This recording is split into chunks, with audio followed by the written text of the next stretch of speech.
I tracked every single day as a filmmaker in 2024, and if you wanted to do the same for yourself, I have this template in the description below for $4.99 if you wanted to support the channel and do the same for yourself. You simply just enter what you did on that day, and it spits out a chart on the bottom of the template. I think it's really important to do this because as a filmmaker, you're also a business, and just like a business keeps track of how much money they earned, you should also be keeping track of what you did on each day so you can know what to improve on for the next year. So this is what my chart looks like, and I worked a total of 263 days. I think it's pretty crazy that I worked a total of 263 days on my business, considering that a regular 9 to 5 in Canada is around 260 days. And it's really easy as a filmmaker to just be really hard on yourself if you're not putting in effort every single day, because there's always stuff to do as a freelancer. It's really important to set boundaries for yourself because the last thing you want to do is burn out, and I want to try to avoid that for myself. So I do my best to take weekends off. If I feel myself being overworked, I try my best to let off the gas a little bit and take the necessary breaks that I need, but obviously it's easier said than done. I always try to keep myself busy. If I don't have a shoot or a project or something like that, I'm trying to shoot my own passion projects or come up with my own ideas and trying to network with people. I think that's super important to constantly be keeping yourself busy because you're your own boss at the end of the day. So yeah, my day-to-days are pretty boring, to be totally honest with you. It's usually sitting behind my computer here trying to come up with ideas, plan videos, messaging people on Instagram and emailing people. Oftentimes being a filmmaker is often looked at as this very sexy thing. Come on, Zoe. Try to do something for yourself every single day, even if it's something small, putting out a piece of content, putting out a reel or something like that, putting up a YouTube video, messaging people. Okay, so now let's look at shoot days as a DP. A total of 21 shoot days. Some of these are passion projects, but these are all projects that are outside of my YouTube channel. I don't count any shoot days that I did for my YouTube channel as my DP days. That is a mix of paid stuff and unpaid stuff. Oftentimes as freelancers, we're doing a lot of stuff that's unpaid, but it's gonna help move our business forward in the long run. But if we compare that to last year's shoot days as a DP, there was only 13 days, so I want this number to be as high as possible because I want to be shooting as much as possible. This includes working with some new directors, which is super exciting for me. It also includes shooting a few passion projects that I did, like the Polar video, and even some videography stuff. Before, I was turning down a ton of videography jobs, and I sort of picked some back up because they obviously pay really well and they keep the doors open in my business. Yeah, don't be afraid to take on videography gigs or like one-man band type of stuff. We all have to do these types of days because, you know, not every day is gonna be like the sexiest day behind the camera. Sometimes you just have to do stuff for the money, and that is totally fine. My first goal was to shoot a short film, and I did this year. I actually shot 3 short films, and one of them was with a new director. Her name is Abigail. She's super talented. And I'll talk more about the project probably next year when the project is released. I also did some fun stuff on the YouTube channel. I did 2 short films that I'm sort of classifying as short films because it was something I had never really done before, and I experimented a little bit, and I think there was a lot of good feedback from those videos, so maybe I'll do some more of that stuff in the new year. But yeah, hopefully 21, we can even grow that number even more next year as I meet with more production companies, directors, and even shooting my own projects.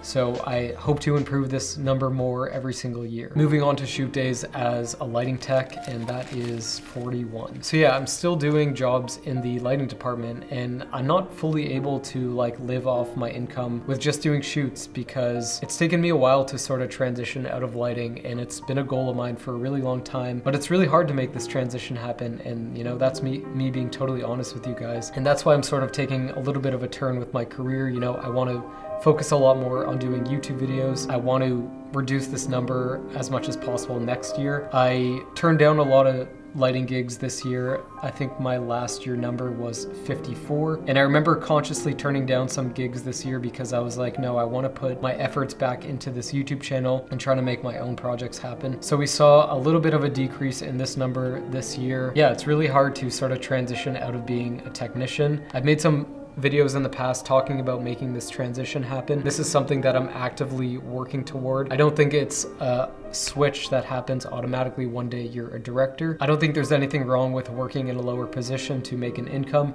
then putting that money back into living, of course, and also making your passion projects happen, which is something I'm doing as well. You get to see film sets from like a totally different perspective. There's been so many things I've learned in lighting that I apply to my own passion projects and these YouTube videos. And there's things that I've learned that you can't learn on YouTube. You know, you have to be doing the nitty-gritty work in order to actually learn this type of stuff. I learned some lighting tips from them and I put those in my back pocket and apply that to my own shoots. So hey, if you're still working as a grip or an AC, do what you gotta do. The industry is slow and things are really expensive. The cost of living is crazy, so do what you gotta do. Moving on to working on my social media accounts, TikTok, YouTube, Instagram, a total number of 165. So when I'm not working on my own projects and not working on set as a DP or a spark, then I'm working on my own brand. I'm working on the YouTube channel, writing scripts, editing, shooting videos. This is probably what consumes most of my time, and this is what I probably put most of my energy into. I wish I could spend every single day on set, but unfortunately I can't. I've sort of fallen back in love with building my own brand and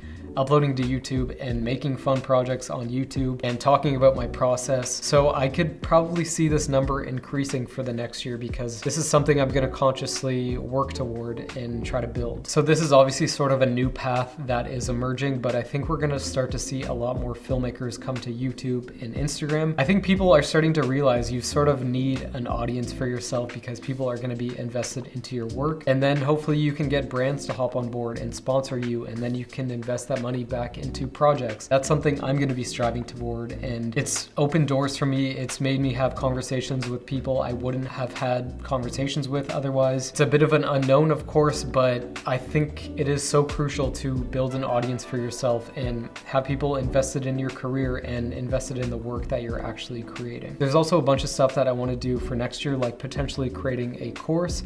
I wanted to do this like behind the scenes series on a short film / a passion project and documenting the whole thing, like following the production designer, following the lighting team, following the camera team, and just giving this like whole big insight into this production and still in the rough phases, but let me know if that interests you below. So I think I can see this number increasing for myself next year because I want to work on my own brand. I want to work on this YouTube channel because it's a lot of fun and I get to have creative control. So if we compare that to last year's number, I worked 152. This year was 165. What has sort of changed from this year to last year was I started to take the channel a lot more seriously. I was sort of just posting for fun, it feels like, and now I feel like I'm posting a lot more intentionally and trying to be a lot more consistent.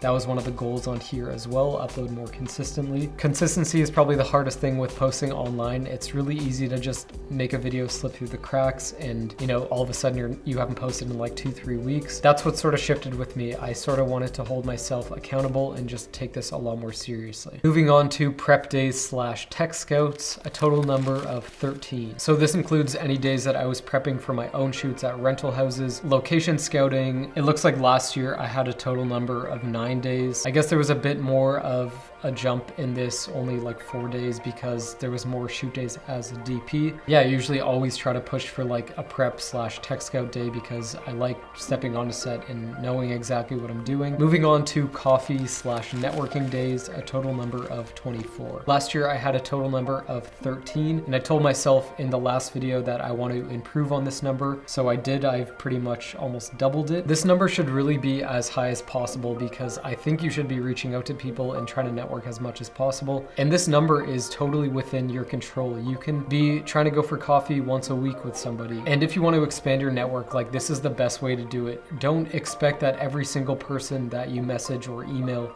is going to get back to you because even to this day, people don't reply to me and I'm totally okay with that. And I think you shouldn't take that personally as well. It's literally a numbers game. And if somebody's work resonates with you or you've seen like a clip of them on YouTube or TikTok or whatever, you can just say, hey, I really love your work.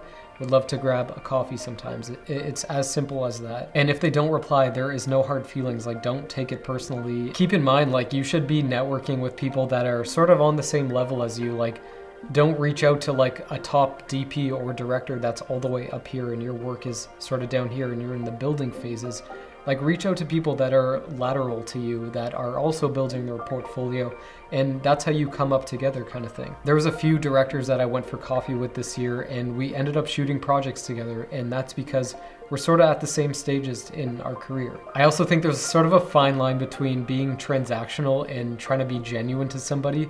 A lot of the times when you're trying to make connections in this industry, you can come off as just trying to be transactional and just trying to get something out of the person. Listen, you have to be somebody's friend first before they're going to want to work with you. That's just the way this industry works.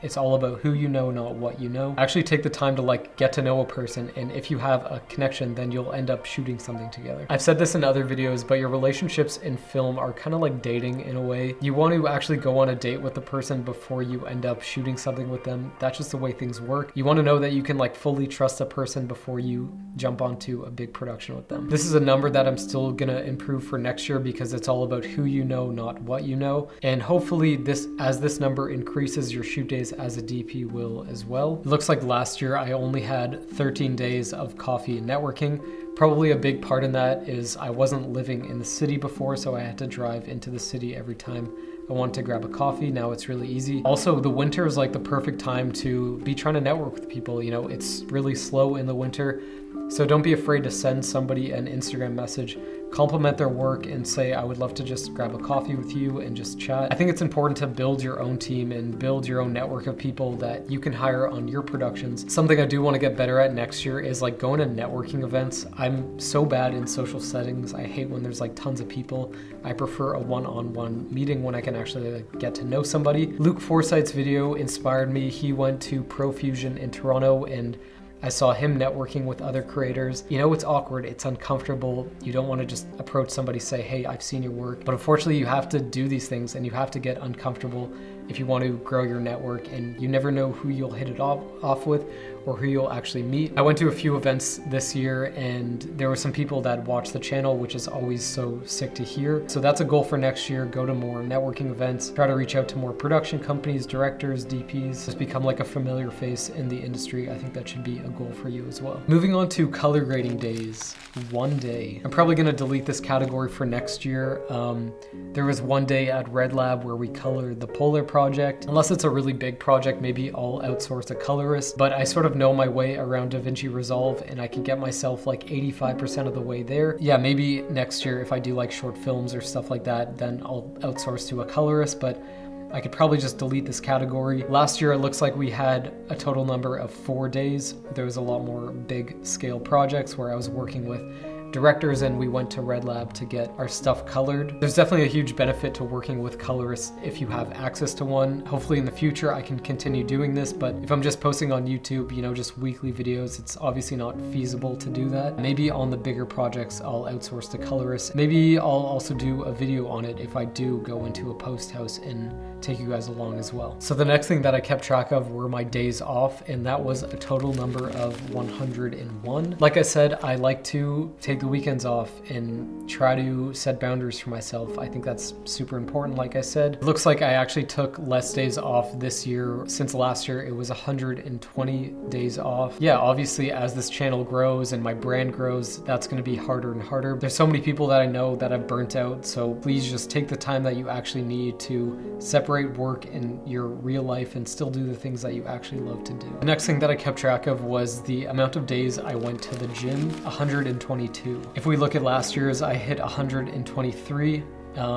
I got a lot more serious with going to the gym this year, but this number is a lot lower because I have a shoulder injury and a hip injury that I'm dealing with. So hopefully this number can be higher next year if my injuries improve. Try to go to the gym first thing in the morning. I used to be like a 6 p.m.er gym type of person, but I don't like when there's that many people there. And it's important to stay healthy and stay fit as a filmmaker. You know, we're constantly on our feet for like over 12 hours a day. We're lifting a heavy camera rig, so you have to prioritize that, I think. Looking back on this year, I'm pretty happy that I met all the goals that I wanted to meet. I wrote them all on this cue card. It's shoot a short film, release digital products, upload more consistently, make more connections, move out, play more, focus on input, act on ideas. And I really think it's important when you're setting goals for yourself, I write the actual tangible steps I need to take in order to get there. Write down the steps that it's going to take to actually get you there. and that's how you'll find that you'll actually achieve them. I'm super excited for what next year is going to bring, and I have a ton of fun stuff planned that I really want to execute on. So if you want to follow along this journey, then subscribe to my channel, and I'll see you in the next. Thanks for watching.